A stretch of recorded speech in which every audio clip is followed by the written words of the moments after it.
you've done a lot of stuff, and I would say you've been successful at it.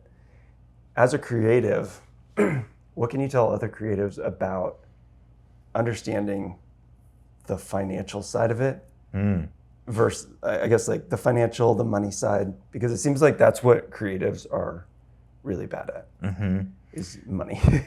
And like knowing how to like do the more business side of it versus the creative side. Are you talking about like personally, like personal finances? No, or just like in terms of a project? In terms of a project. Oof. So Put you on the like, spot. what's the question? What would I tell the creative? What would I explain to them about the analytical mind? Yeah, well, no, more like, how would you, if you had me sitting here and I'm like, yeah, I love doing the creative stuff. Yep. But I don't know anything about the business side of it. Like, I want to do creative stuff, but like, how do I do that and also make a living at it or whatever? That's a great question. Well, the making a living part, you can't quit. You have to keep going. Yeah. And if you don't quit, you'll get there eventually. And the other thing is plant a million seeds. You know, in so many different worlds. I'll use entertainment for now because this is what we're talking about. But you have to come up with 100 ideas, and you know, maybe 10 are actually worth pursuing at all, and 1 or 2 are going to have something to stand on. And then you take it to other people, and you're like, "Hey, I have this idea," and the first 3 people are like, no good." Okay, well then okay, cut that one out.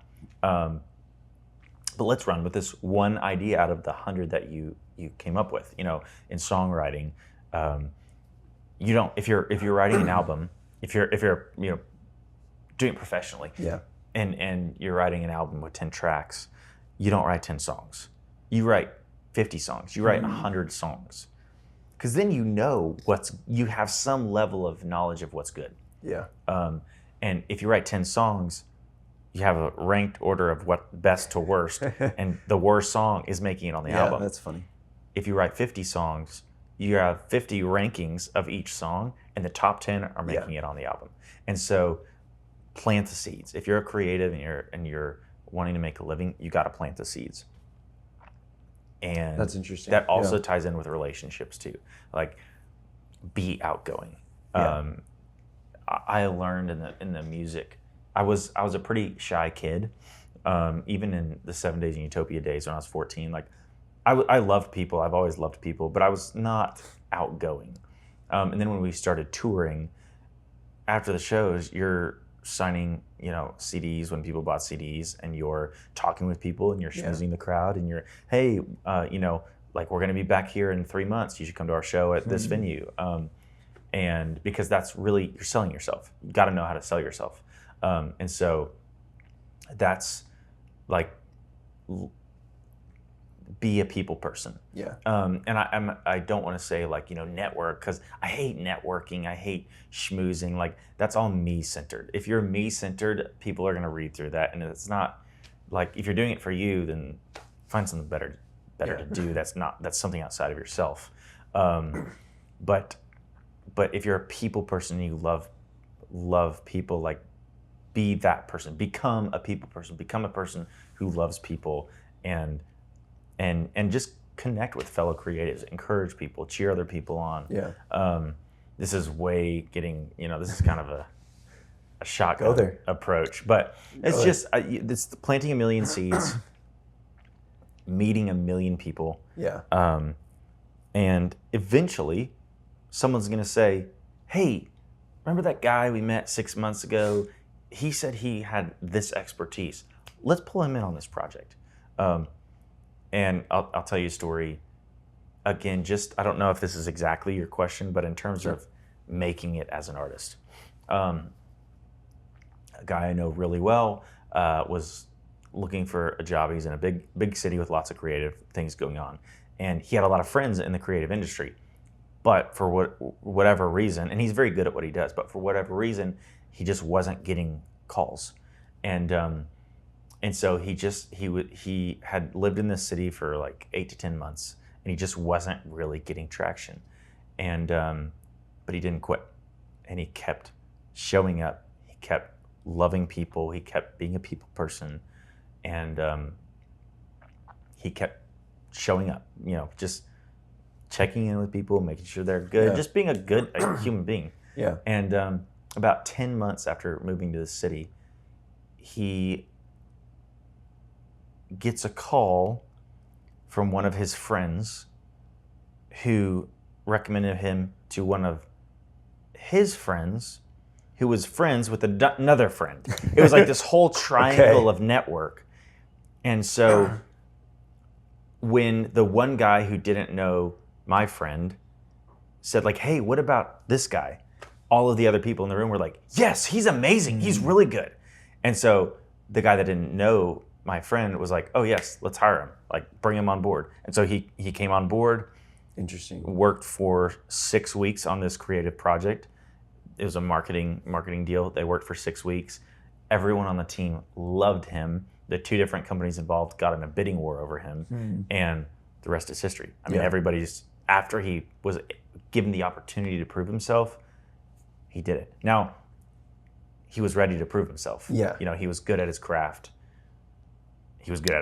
Yeah. And so you got to make sure you're ready for, you plant the seeds, and then don't just sit there and twiddle your thumbs. Like, plant the seeds and then go get good at harvesting. Because if you want the rain to come, you got to be ready to harvest when the time has come. You can't be like, oh, now I got to learn how to be a graphic designer, or now I got to learn how to be disciplined, or now I got to learn how to manage my own time. Like, you got to be good at those things beforehand. Yeah. And so when the opportunity arrives, you're ready. You can take advantage of that.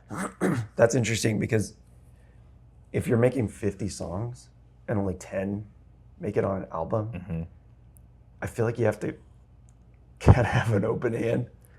100%. And you can't be so like emotionally attached to like every single song or every single project, whatever you're working on. Yeah. You have to be able to withstand rejection. Yep. You, as an artist, I this is a little crass way of explaining this, but I like to think of you're pimping your emotions out. And we wrote 50 songs for the album that we recorded, and 10 of them made it. And songs 11 through 15 are really good. Yeah. And I still listen to them and I love them, but they weren't good enough. Oh, that's crazy. Yeah. And I poured my heart and soul into those songs. Yeah. But at the end of the day, they were left on the chopping block because they weren't good enough. But you have to understand, as an artist, do you want to do your art? And do you want to make a living? Yeah. If you want to do your art and you don't care about making a living at it, great. Make your art and don't worry about the financial benefit of it. If you're trying to make a living from your art, you might have to learn how to disconnect your emotions so you can take critique, you can take feedback from your audience or from other excellent people at their craft. You have to be able to take that. There's so many artists out there who pour their heart and soul into a film, song, a literal work of art. Yeah. And they don't want to know. They don't want to know how they can get better. They don't want to know what people think unless it's positive, because they're so fragile. Yeah. And you can't be fragile. You have to be able to take criticism. If you want to get better and you want to make a living, well, that's a little bit subjective. But if you want to get better, you have to be able to take criticism. Yeah. And recognize it not as a personal attack, but as the person who is critiquing, as long as the person is genuinely doing this, raising you up. Yeah. So that's how I would describe, like, you've got to be able to take criticism as an artist, and artists are famously fragile, and you got to work on that in yourself to not be that. I mean, it makes sense. Like, you pour your heart and soul into something. Totally does. It totally it's very does. personal. Yeah. That's crazy. And then you also have to, I mean, you were saying like writing 50 songs, like that's not an easy task. Yeah. You got to stay disciplined. You got to stay disciplined. Time management, self-discipline. You got to know how bad you want it. Yeah. Which don't really seem like artist traits. Yeah. Well, and that's why the visual of a starving artist is very accurate. Sure. Like, we all know starving artists, and they're not really self-disciplined. They're not disciplined in their craft. You have to treat it like a job. You have to show up. You have to show up. You have to show up. My favorite book of all time on creativity and art and work and time management is called The War of Art by Stephen Pressfield. And he talks about showing up. Yeah. And you got to show up. You got to show up at 9 a.m. Yeah. Don't show up at, whenever you feel like it. If you show up whenever you feel like it, you're never going to show up. You show up at 9 a.m. and you work until the work is done. And that's 9 how a.m. I... seems a little late. All right, 6 a.m. Just kidding. My time was always 9 a.m. I guess because I'm an artist. That's funny. But when I was writing songs, that's what I did. Yeah. I wanted to be my own worst boss so that I didn't have to have a boss. Yeah, interesting. And so I showed up every day at 9 a.m.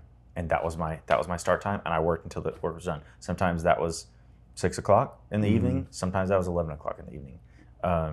But I mean, day in, day out, you show up, you show up, you show up. And even if you don't get a good song, if you get a line, you won. If you created in the day, you won. But you have to do something. Yeah. And you have to show up. Yeah.